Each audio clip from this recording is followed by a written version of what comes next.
রহিম রব্বি ইশরাহ লি সাদরি ওয়া ইয়াসসির লি আমরি ওয়াহলুল উকদাতাম মিন লিসানি ওয়াফকাহু কাওলি রব্বি জিদনি ইলমা। বিসমিল্লাহির রহমানির রহিম। ফি নারে জাহান্নামা খালিদিন।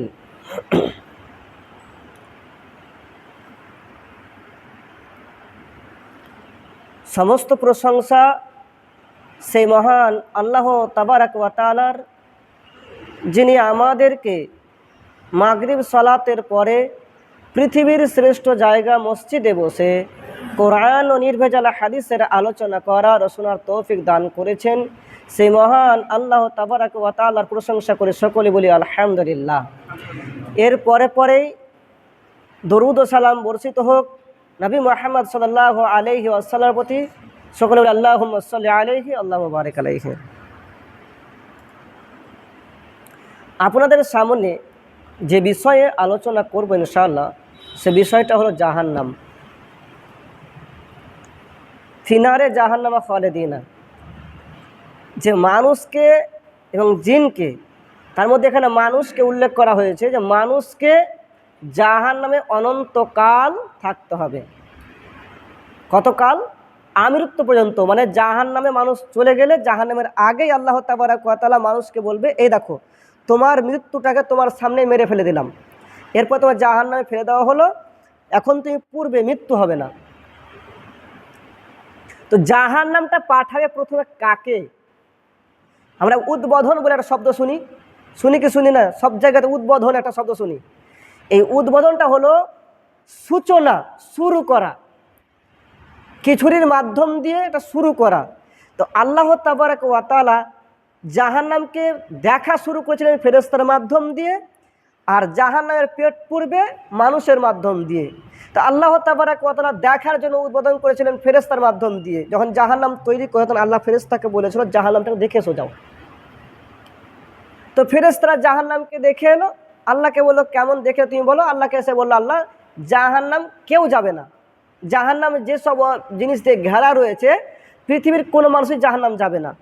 তারপর আল্লাহ তাবারাক ওয়া তাআলা বলছেন যে জাহান্নাম যখন তুমি দেখে এলে, জান্নাতটা একবার দেখে এসো। ফেরেশতারা আল্লাহ তাবারাক ওয়া তাআলার কথা শুনে জান্নাতটা দেখতে গেল। জান্নাতটা দেখতে যাওয়ার পরে যে দেখছে যে জান্নাতে যাওয়াটা খুবই সহজ হয়ে গেছে। মানে জান্নাত কোনো জিনিস দিয়ে ঘেরা আর নেই, জাহান্নামটা ঘেরা আছে সমস্ত কষ্ট, মানে অনেক কিছু দিয়েই। মানে মানুষের পক্ষে জাহান্নাম যাওয়া খুব বড় কঠিন, আর জান্নাত যাওয়া বড় সহজ হয়ে গেল। তো জান্নাতে সে দেখে বলছে যে আল্লাহ জান্নাত যাওয়া খুবই সহজ, জান্নাতে একেবারে সোজা রাস্তা। তারপরে আল্লাহ তাবারাক ওয়া তাআলা ফেরেশতাকে বলছে জাহান্নামটা আরেকবার দেখে এসে যাও। ফেরেশতারা জাহান্নামটাকে আরেকবার দেখতে গেলেন। তখন কিন্তু দেখছে যে পূর্বের যে জাহান্নামটাকে দেখে গেছি এর আগে, ওই জাহান্নামের দৃশ্যটা ওই রকমভাবে নেই। জাহান্নামে যাওয়ার আর জান্নাত যাওয়ার অপোজিট হয়ে গেল একদম। জাহান্নাম যাওয়া একেবারে দ্বিতীয় দফাতে দেখতে গেলেন, জাহান্নাম যাওয়া খুবই সহজ। আর জাহান্নাম দেখে এসে আল্লাহকে বলছে, আল্লাহ জাহান্নাম থেকে তোমার কোনো বান্দা বাঁচবে না, বেশিরভাগ মানুষই জাহান্নামে চলে যাবে, জাহান্নাম থেকে কোনো মানুষ বাঁচবে না। এইদিকে তাকে থাকেন, জাহান্নাম থেকে মানুষ বড় কঠিন হয়ে বাঁচা, সব মানুষই জাহান্নাম চলে যাবে।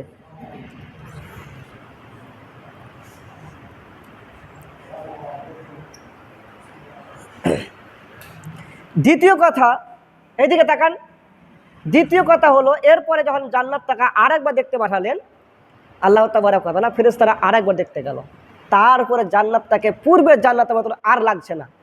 মানে প্রথমে জান্নাত যাওয়া খুবই সহজ দেখাচ্ছিল, জান্নাত যাওয়া খুবই সহজ দেখিয়েছিল, জান্নাত যাওয়া খুবই কড়া দেখিয়েছিলেন, কঠিন দেখিয়েছিলেন, জাহান্নাম যাওয়া খুবই সহজ দেখিয়েছিলেন। ঠিক এইভাবেই আবার এখানে দেখালে কি যে জান্নাত যাওয়া বড় কঠিন, জান্নাতকে আল্লাহ তাবারাক ওয়া তাআলা অশান্তি দিয়ে ঘিরে রেখেছে, জান্নাতকে আল্লাহ তাবারাক ওয়া তাআলা কষ্ট দিয়ে ঘিরে রেখেছে, জান্নাতকে আল্লাহ তাবারাক ওয়া তাআলা দুঃখ দিয়ে ঘিরে রেখেছে, জান্নাতকে আল্লাহ তাবারাক ওয়া তাআলা অত্যাচার দিয়ে ঘিরে রেখেছেন। তার মানে আল্লাহ তাবারাক ওয়া তাআলার জান্নাতকে হাসিল করতে হলে পৃথিবীতে আমাদেরকে দুঃখ কষ্ট ক্লেশ কাটাতে হবে, তারপরে পাকা পোক্তা হয়ে জান্নাতে যেতে হবে। জান্নাত যাওয়াটা খুবই সহজ নয়। এখন বিষয়টা হলো জাহান্নাম যাওয়াটা কি করে সহজ হতে পারে? কিছুই নয়। আল্লাহ রসুল সাল্লাল্লাহু আলাইহি ওয়াসাল্লাম বলছেন, কেউ যদি মুখকে কন্ট্রোল রাখে তাহলে সে জান্নাত যাবে, আর কেউ যদি মুখকে খুলে দেয় সে জাহান্নাম যাবে। তার মানে মুখকে এমনভাবে আল্লাহ তাবারক ওয়া তাআলা সৃষ্টি করেছে যে মুখ শুধু যদি উল্টা কথা একবার বলে দেয় ভালো মনে করে তাহলে জাহান্নাম। কেন মুখ দিয়ে বলি না, অনেক কিছু কুফরি বাক্য বলে দিই, শিরকি বাক্য বলে দিই, যেটা হাসি খেলি করতে করতে দিয়ে এর মাধ্যম দিয়ে না আদৌ বুঝি না, কিন্তু ওর জন্য যতক্ষণ পর্যন্ত তওবা ইস্তেগফার না করা হবে অতক্ষণ পর্যন্ত আল্লাহ তাবারক ওয়া তাআলা তাকে জান্নাত দেবে না। জান্নাত নিতে হলে মৃত্যুর আগে তওবা ইস্তেগফার করতে হবে, ঘুমানোর আগে। ঘুমালেই আখিরাত, না ঘুমালেই দিন রাত। মানে চোখ খুললে কি হয় দুনিয়া, আর নাক খুললে পরে দুনিয়া। তো মরার আগে আগেই জেগে থাকতে হবে, জেগে থেকে তওবা ইস্তেগফার করতে হবে। তো ওই যে জাহান্নাম, যেটা ভয়ানক পরিস্থিতি, ওই জাহান্নামটাকে আল্লাহ তাবারক ওয়া তাআলা মানুষকে দিয়ে উদ্বোধন করবেন, শুরু করবেন। তো কাকে দিয়ে শুরু করবে? আবু হুরায়রা রাদিয়াল্লাহু তাআলা আনহু বলছেন যে রাসূলুল্লাহ সাল্লাল্লাহু আলাইহি ওয়াসাল্লামকে বলতে শুনেছি যে 3 শ্রেণী মানুষকে নিয়ে আল্লাহ তাবারক ওয়া তাআলা জাহান্নামটাকে সূচনা করবেন, শুরু করবেন।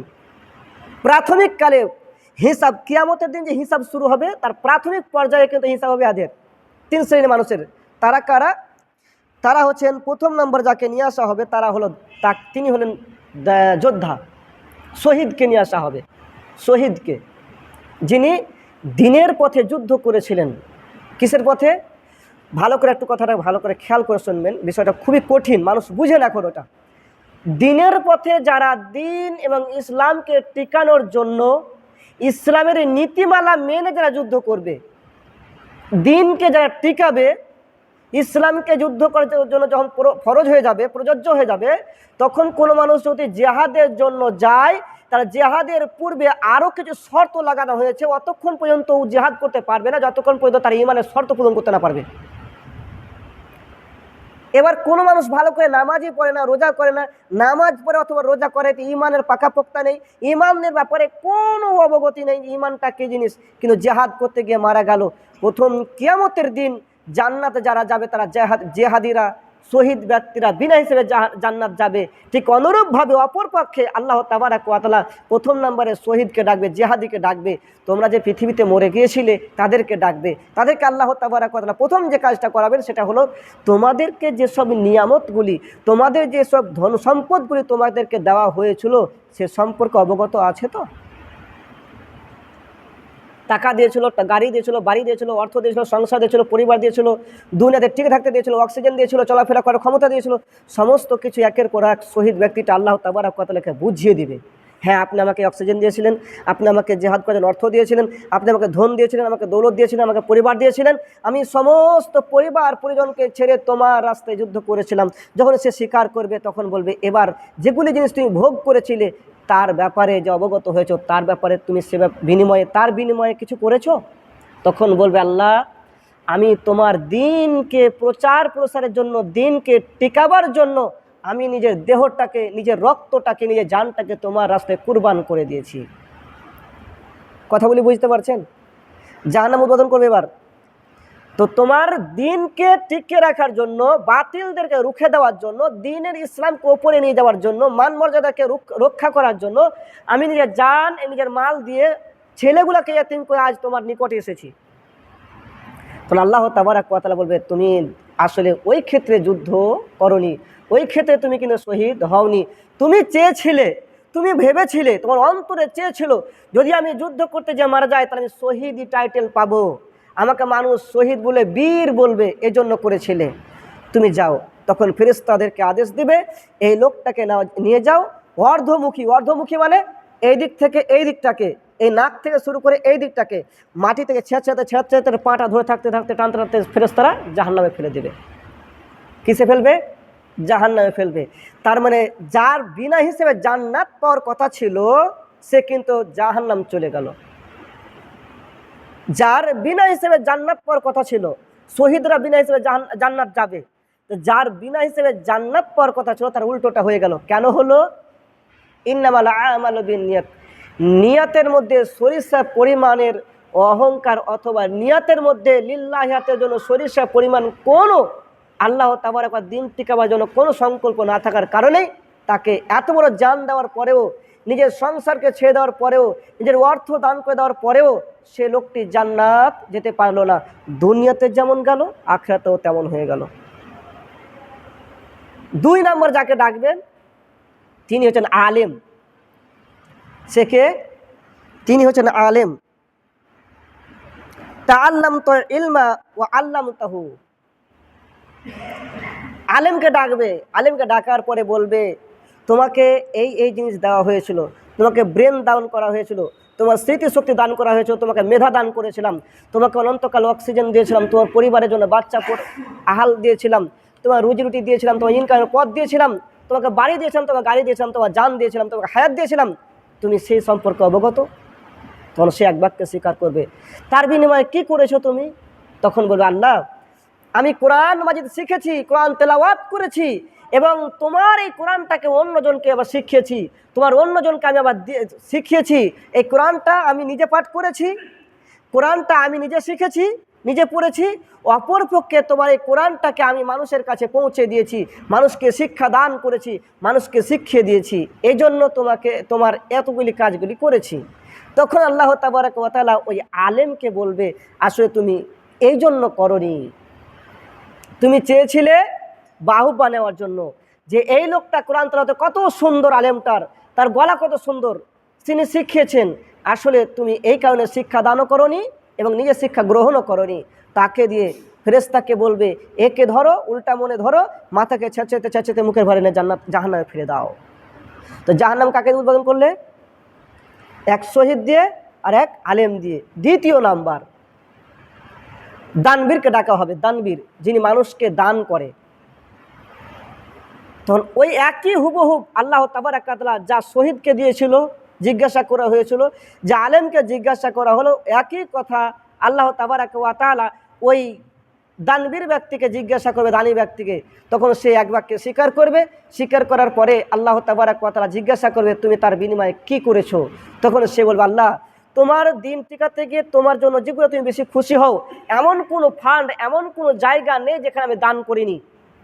তোমার দিনের জন্য আমি দান করেছি, গরিবকে খাদ্য দিয়েছি, গরিবকে পোশাক দিয়েছি, গরিবকে পানি দিয়েছি, বাসস্থান দিয়েছি, ঠাঁই দিয়েছি, সব কিছুই আমি দিয়েছি তোমার লিল্লাহিয়াতের জন্য, তোমার জন্য, তুমি খুশি করার জন্য। তখন আল্লাহ তাবারক ওয়া তাআলা অপরপক্ষে বলবে তুমি এ কাজের কারণের জন্য তুমি দাওনি, তুমি চেয়েছিলে যে তুমি যদি দান করো মানুষ তোমাকে দানবীর বলবে, তুমি যদি দান করো তোমাকে দানশীল ব্যক্তি বলবে, তোমার অহংকার হবে, গর্ব হবে, মানুষ তোমার নাম করবে, সুনাম করবে, এই জন্য তুমি দিয়েছিলে। তখন আল্লাহ তাবারক ওয়া তাআলা ফেরেশতাদেরকে বলবে তুমি এদেরকে নিয়ে যাও, আবার একে জাহান্নামে ফেলে দাও। কিভাবে ফেলবে? আবার অর্ধমুখ ছেঁচে ছেঁচে জাহান্নামে ফেলে দিল। কে ফেলবে? ফেরেশতা। কেন ফেলবে? ওই যে সরিষা পরিমাণ তার অন্তরটা ছিল অন্যরকম। কত পরিমাণ বললাম? সরিষা পরিমাণ তার অন্তরটা অন্যরকম ছিল বলে যে সারা জীবনের সঞ্চয় আমৃত্যুকাল পর্যন্ত, মানে মৃত্যু হওয়ার আগ পর্যন্ত যত ইনকাম করেছে সমস্ত ইনকামের অর্থগুলিকে দিনের পথে ব্যয় করেছে, তারপরেও তার জান্নাত হলো না। যেহেতু আল্লাহ তাবারক ওয়া তাআলা ওয়াদা করেছে যে আমি মুমিনের জান এবং মালের বিনিময়ে জান্নাত দেব, তো সেখানে মানুষটি মৃত্যুবরণ করেছে প্লাস মানুষটি আবার দানও করেছে, তাহলে তার জান্নাত পাওয়ার কথা ছিল। আল্লাহর কথার সাথে এই ব্যক্তির কথাকে সাংঘর্ষিক হয়ে যায় না? যেহেতু আল্লাহ তাবারক ওয়া তাআলা বলেছেন যে জান এবং মালের বিনিময়ে, কেউ যদি দান করে মালের বিনিময়ে, জানের বিনিময়ে আমি জান্নাত বিক্রি করে দিয়েছি। মানুষ কি করবে? জান্নাত যদি নিতে চায় জান এবং মাল উভয়টাই দিবে, তারপর জান্নাত পাবে। তো লোকটা তো জান দিয়ে অর্থ দিয়েছে, মাল দিয়েছে, তাহলে সে জান্নাত পাওয়ার কথা ছিল, কিন্তু একটুকুনের কারণেই সে জান্নাত আর পেল না। মূল বিষয়টা বলতে চেয়েছি এটা যে আপনাকে আমাকে যেটা সর্বপ্রথম কাজ করতে হবে সেটা হলো এটা যে ঈমানকে, অন্তরকে পরিষ্কার পরিচ্ছন্ন করে একমাত্র লিল্লাহিয়াতের জন্যই আপনাকে ফিরে আসতে হবে। কারণ আমি যখন মুসলিম হয়েছি তখন আমাকে আমার বাবা মামা যখন শিখিয়েছে তখন একটা কথা শিখিয়েছে, তার নাম হচ্ছে লা ইলাহা ইল্লাল্লাহ মুহাম্মাদুর রাসূলুল্লাহ। মানে আল্লাহ ছাড়া কোনো ইলাহ নেই, কোনো মাবুদ নেই, কোনো স্রষ্টা নেই, এবং মুহাম্মদ সাল্লাল্লাহু আলাইহি ওয়াসাল্লাম আমার রাসূল, আল্লাহর প্রেরিত বান্দা। তাহলে আমি যখন কালেমা পাঠ করেছি তখন আমার প্রতি কোনো আর অভিযোগ থাকবে না। আমার সমস্ত কিছু ইচ্ছাটাই আল্লাহ তাবারক ওয়া তাআলার প্রতি কী করেছি? অর্পণ করেছি। মুসলিম ব্যক্তির অপর নামটাই হচ্ছে আল্লাহ তাবারক ওয়া তাআলার নিকটে অর্পণকারী। আমি যেটা কথা বলতে চেয়েছিলাম বা বলতে চাইছি সেটা হলো এটা, যে আলেমরা পৃথিবীর সবচেয়ে বড় কাজ করে কি করে না? এজন্য আল্লাহ রাসূল সাল্লাল্লাহু আলাইহি সাল্লাম বলছেন, আমি মরে যাওয়ার পরে পৃথিবীতে এক শ্রেণী মানুষ আসবে, তারা হলো আলেম, আর ওরাই হবে আলেমের নবীর ওয়ারেসদার। মানে দিনে দাওয়াত কে দিবে? আলেম দেবে। আগে প্রথম সারিতে আলেম দিবে। প্রথম সারিতে আল্লাহ নবী দিয়েছিল, দ্বিতীয় সারিতে সাহাবীরা দিয়েছিল। এখন নবী নেই, প্রথম সারিতে কাজ করবে কারা? আলেমরা। দ্বিতীয় সারিতে সাধারণ মানুষরা কাজ করবে কি করবে না? কিন্তু আমরা কোনোদিন ওই জায়গা থেকে ইখলাসের সাথে কাজ করেছি? আসি তাবারানিতে সেই তাবারানিতে একটা হাদিস আছে। হাদিসটা আমার সন্দেহজনক হয়ে গেছিল, যে হাদিসটা কেমন হয়ে যায় না, যে আল্লাহ নবী সাল্লাল্লাহু আলাইহি সাল্লাম কান্না করছে। তো কান্না করে সাহাবীরা জিজ্ঞাসা করছে, আল্লাহ রসুল আপনি কাঁদছেন কেন? আল্লাহ রসুল তৎক্ষণাৎ উত্তর দিয়ে বলছে, সাহাবী মণ্ডলী, তোমরা মনে রেখো, আমি মরে যাওয়ার পরে এক শ্রেণী মানুষ বের হবে, ঠিক আমার লেবাসে, আমার পোশাকে আমার মতোই। মাথায় থাকবে টুপি পাগড়ি, মুখে থাকবে দাড়ি, তাদের লম্বা থাকবে পাঞ্জাবি, পোশাক সেম টু সেম আমার মতোই, আমার মাযহাবের মতোই, আমার দলের মতোই, আমার অনুসারীর মতোই। কিন্তু তারা দাজ্জাল চাইতে বেশি ভয়ঙ্কর। কার চাইতে বেশি ভয়ঙ্কর? কথা বলতে পারেননি। আল্লাহ রসুল কান্না করছে, তো সাহাবীরা জিজ্ঞাসা করছে, আল্লাহ রসুল আপনি কাঁদছেন কেন? তো আল্লাহ রসুল বলছে যে আমি এজন্য কাঁদছি, যখন আমি চলে যাব কবরে, আমি যখন পৃথিবী থেকে ছেড়ে চলে যাব, তখন আমার পরে যাদেরকে ওয়ারিসদার হিসেবে, ভাগীদার হিসেবে যাদেরকে আমরা রেখে যাব, তাদের মধ্যে কিছু সংখ্যক মানুষ হবে, আলেম হবে, যারা আমার মতো দাড়ি ছেড়ে থাকবে, মাথায় টুপি দিয়ে থাকবে, বড় পোশাক পরে থাকবে, কিন্তু তারা দাজ্জালের চাইতে বেশি ভয়ঙ্কর। কার কথা বলেছে? আলেমের কথা। কেন বলল? আলেম জান্নাতকেও চিনে, আলেম জাহান্নামকেও চিনে। আলেম জান্নাতকেও চিনে, আলেম জাহান্নামকেও চিনে, কিন্তু আলেম সর্বোপরি যাকে চিনে কাজ করে তার পেটকে চিনে, পেটের অস্তে। আলেমকে জাহান্নাম যাওয়ার মূল যেটা ভূমিকা, সেটা হলো পেটের অস্তে। যদি দিনের অস্তে কাজ করত, তাহলে দিন চর্চার জন্য আসলে ভালো শিক্ষা করত। তার মানে কি এটা যেমন সে বক্তব্য পেশে দিতে হবে না? না, এটা নয়। বিষয়টা হলো দাওয়াতের কাজ আমি আপনি করে যাব অনন্তকাল পর্যন্ত। আলেম যদি থেমে যায়, সাধারণ মানুষ যখন মানে কাজ করবে ফিল্ডে, তখন সাধারণ মানুষকে ভুল হয়ে যেতে পারে। হবে কি হবে না?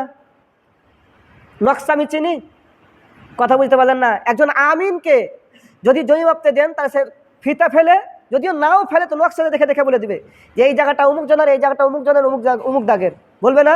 এবার যদি আমাকে যদি দেয়, আমার নকশা দিলে তো কোনো কাজই হবে না। জানবো যে হ্যাঁকে বাঁকে কিছু আছে।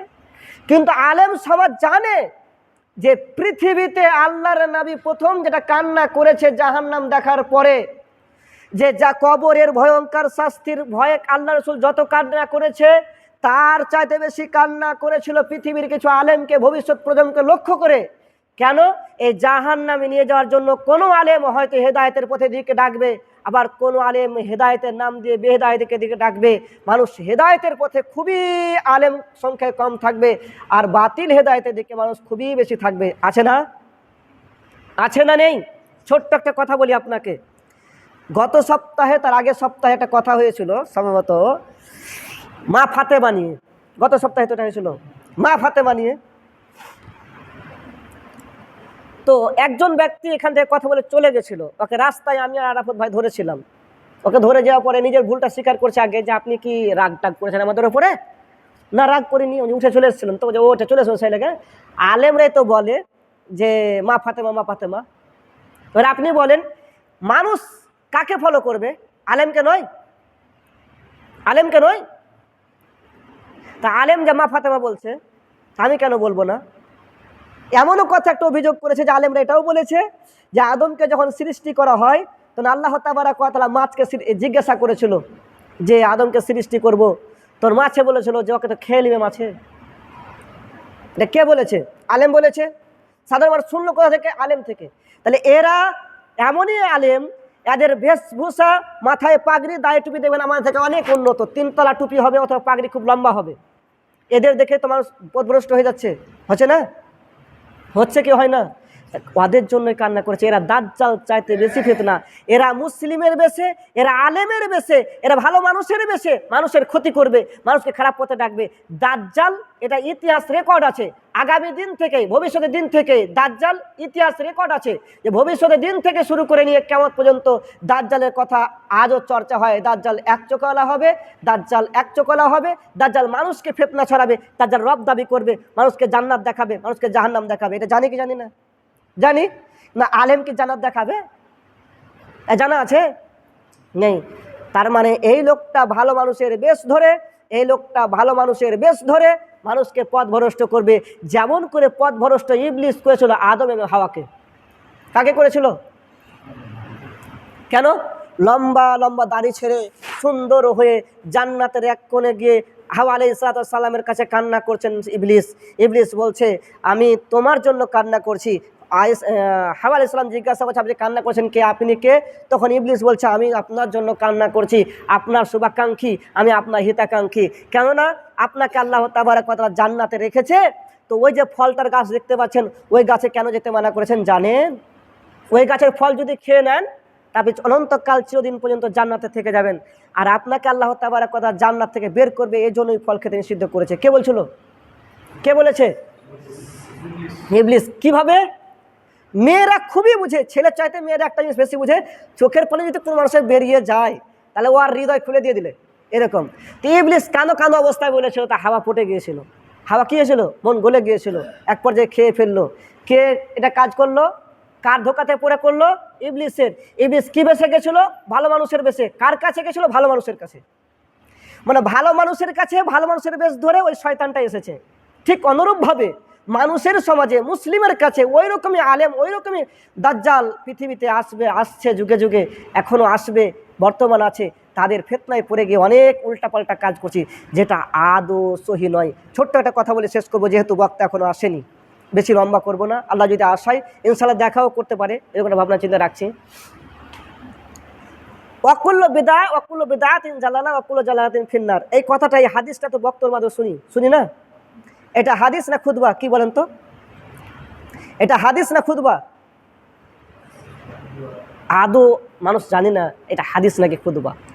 এটা কি? এটা হাদিস। হাদিসের একটা অংশ আমি আরবিতে ওখানে বকছি, যা আমিও নিজে জানি না, আমি বলি তাই।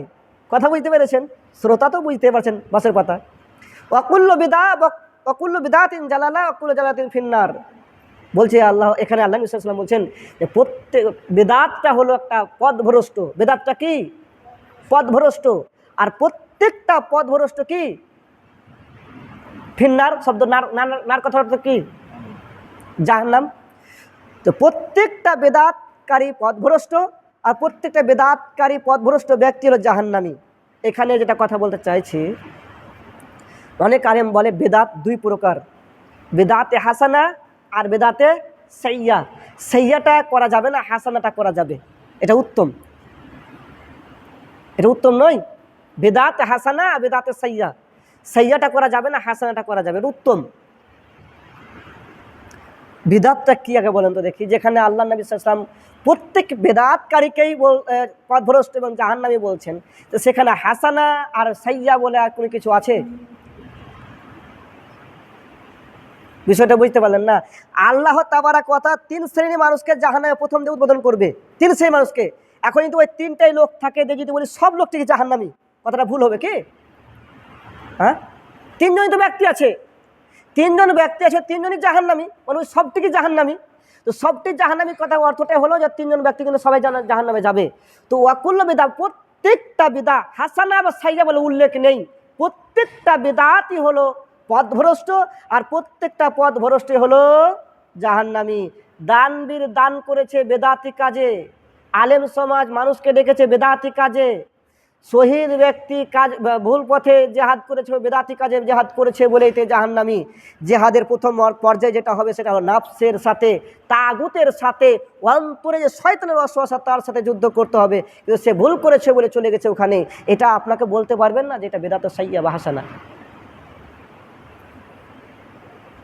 রমজানের শেষে ফেতরা দেওয়ার টাকা দিয়ে এটা হাসানাও নয়, উত্তমও নয়। এটা একেবারে হাদিসের উপরে জুলুম করা। ওই যে বললাম না গত সপ্তাহের আগের সপ্তাহে, যে জাহান্নাম কিয়ামতের দিন মাথা বের করে বলবে যে আমাকে 3 শ্রেণীর মানুষের জন্য নির্বাচন করা হয়েছে। তার এক শ্রেণী হলো জুলুমকারী, যারা হাদিসের উপরে জুলুম করে তারাও জাহান্নামী।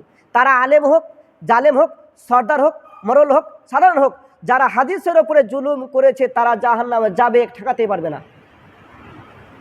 যারা হাদিসের উপরে জুলুম করেছে তারা জাহান্নামে যাবে, যারা নাফসের প্রতি জুলুম করেছে তারা জাহান্নামে যাবে। ছোট্ট একটা কথা বলে দিই আপনাদেরকে, ইনশাল্লাহ, যেহেতু অনেকক্ষণ সময় হয়ে গেল ছেড়ে দেব। নাফসের জুলুমটাকে জুলুম মনে করি না, করি কি? করি না। একজন আলেমকে জাহান্নাম দেওয়ার মূল কারণ কিন্তু এগুলাই। মূল কারণ কি? এগুলাই। মুখে কোরআন তেলাওয়াত করছি, মুখে কোরআন তেলাওয়াত করছি, আসল অর্থে অন্তর থেকে কোরআন তেলাওয়াত করছি না। আসল অর্থে কী থেকে করছি না? কোরআন তেলাওয়াতটা কী থেকে করছি না? অন্তর থেকে করছি না। কোরআনটা সিনা থেকে আসতে হবে, অন্তর থেকে আসতে হবে, অন্তর থেকে নিতে হবে, অন্তরের প্রশান্তি দিতে হবে, খাদ্য দিতে হবে, তারপরে ওই তেলাওয়াত আপনার আমার কাজে আসতে পারে। আপনি পর্যাপ্ত পরিমাণ খাদ্য না দিতে পারার কারণে কোরআন তেলাওয়াত করে মানুষকে শোনাচ্ছেন, এটা কোনোদিন হতে পারে না। ও তো কোরআন তেলাওয়াত করে ভালো কাজ করেছে, ও তো খারাপ কাজ করেনি, কিন্তু বিষয়টা হলো অন্তরে পরিশুদ্ধতা, অন্তরের শুদ্ধতা, অন্তরের ফিল্টার করতে না পারার কারণে কিন্তু সে জাহান্নামে যাবে। কথাগুলি কি বুঝতে পারছেন? জাহান্নাম কত শ্রেণীর মানুষ মানে উদ্বোধন করবে? 3 শ্রেণীর মানুষ। কেন? 3 শ্রেণীর মানুষের মধ্যে গলদ আছে, ভুল আছে বলেই। দানবীরকে দান দিতে হলে দানের জায়গা বুঝতে হবে। একটা জায়গাতে একটা ফতুয়া ভালো করে আছে, এটা ফতুয়াটা মনে করবেন, এটা খারাপ মানে নেবেন না। আনোয়ার হক ফাইজি সাহেব একটা ফতুয়া প্রকাশ করেছিলেন, সম্ভবত ওটা লাজেমা থেকে আছে, ওটা সৌদি আরব ফতুয়া বোর্ড থেকে আছে। ওটা যদি কেউ জালসার নামে চাঁদা চায়, মেলা সৃষ্টি করেছে, তৈরি করেছে, ওখানে দানও দেওয়া যাবে না। ওখানে কী করা যাবে না? দানও দেওয়া যাবে না। তো অনেক মানুষ আছে মেলা না করে জালসা মানায়, বলে না। ইসলামে মানান বলে শব্দ খালি একমাত্র নিজের ক্ষেত্রে, আর কিছু নেই। ইসলামে মানানোর কথা বলা হয়েছে, তুমি মানাও তোমার নিজের পোশাক দিয়ে, তোমার নিজের শরীরটাকে, নিজের পরিবারটাকে ইসলাম দিয়ে মানাতে হবে। ইসলামিক কার্যকলাপ ছাড়া বাইরে যদি কোনো জিনিস দিয়ে মানানো চায় তাহলে সেটা হারাম, বেদাত নয়, শুধু হারাম, ডায়েটই হারাম হয়ে গেছে সেটা। তাহলে যেখানে মেলা করছে ওই জালসাতে গিয়ে আমারও পাপ, আপনারও পাপ। জালসা দান করতে গিয়ে আপনারও কোনো মেয়ের উপরে চোখ পড়ছে, অথবা ধাক্কা লাগছে, অথবা আপনি বাঁচার চেষ্টা করছেন, বাঁচতে পারছেন না, আপনার শাস্তি হবে। তাহলে এই জন্য ওই সব প্রতিষ্ঠানগুলি দান দেওয়া যাবে না যারা মানে জালসার নাম দিয়ে, যারা দিন চর্চা নাম দিয়ে, যারা মাদ্রাসার উন্নতি কল্পের মাধ্যম দিয়ে যারা শয়তানের উন্নতশীল করছে, তাদেরকে দান দেওয়া যাবে না। তো মানুষ করে না, মানুষ করে কি করে না? আল্লাহর কসম, আমি একটা ব্যক্তির কাছ থেকে জালসা লেগে দান চেয়েছিলাম, আমার কথা বলছি, জালসার জন্য দান চেয়েছিলাম মাত্র 500 টাকা। খুব আক্ষেপ লাগে। আর ওইখানে ওই ফিল্ডে খেলা হলো সারা রাত, উনি 5000 টাকা দান করেছে। উনি 5000 টাকা দান করেছে। এই যে দানবীর লোক বারবার বলছে অমুক ক্লাবের অমুক দোকানদার এত টাকা দান করেছে, অমুক থেকে এত টাকা দান করেছে, মাইকে বারবার উচ্চারণ হয়, কিন্তু এই দানবীরকে জাহান্নামে যেতে হবে। অতএব আমাকে আপনাকে মৃত্যুর আগেই দিনটাকে ভালো করে বুঝতে হবে। দিন আসলে কি? দিনটা চুরির মতো ঠুনকো নাকি কঠোর শক্ত? দিনটাকে আমার আপনার কাছে কেমন, এটাকে ভালো করে বুঝতে হবে। দিনের ব্যাপারে, ইসলামের ব্যাপারে মুক্তার সাহেব যে আলোচনাটা রেখেছিলেন, খুবই গুরুত্বপূর্ণ আলোচনা রেখেছিলেন। এই বিষয়গুলো ভাবার দরকার, আমাদেরকে অত্যন্ত গুরুত্ব সহকারে ভাবা দরকার। কেননা যদি আমরা না ভাবি, আগামী দিন আস্তে আস্তে আস্তে আস্তে আস্তে আস্তে ভালোর দিকে চাইতে অন্যদিকে নিমজ্জিত হবে, খারাপের দিকে। এর জন্য দায়ী আমরা, এজন্য দায়ী আমরা। আল্লাহ তাবারাক ওয়া তাআলা সকল মানুষকে যেন দিনের প্রতি অটল থাকার তৌফিক দান করে, সকলে বলি আমিন। এবং দিন চর্চা করা সকলকে তৌফিক দান করে, সকলে বলি আমিন। ওই যে দাওয়াতের জন্য কান্না করেছিলেন, মানুষকে খারাপ পথে দাওয়াত দেবে, এজন্য আমরা যে প্ল্যাটফর্মটা গ্রহণ করেছি, সেই প্ল্যাটফর্মটা কিন্তু আমাদের নয়, এই প্ল্যাটফর্মটা যে আলেমদের। অতএব আল্লাহ তাবারাক ওয়া তাআলা যেন সকল আলেমকে যেন দ্বীনে দায়ী হিসেবে কবুল করে দাওয়াত দেওয়ার তৌফিক দান করে, সকলে বলি আমিন। যেটা পরিশেষে আপনাদের সামনে অবগত করব, একটা আক্ষেপ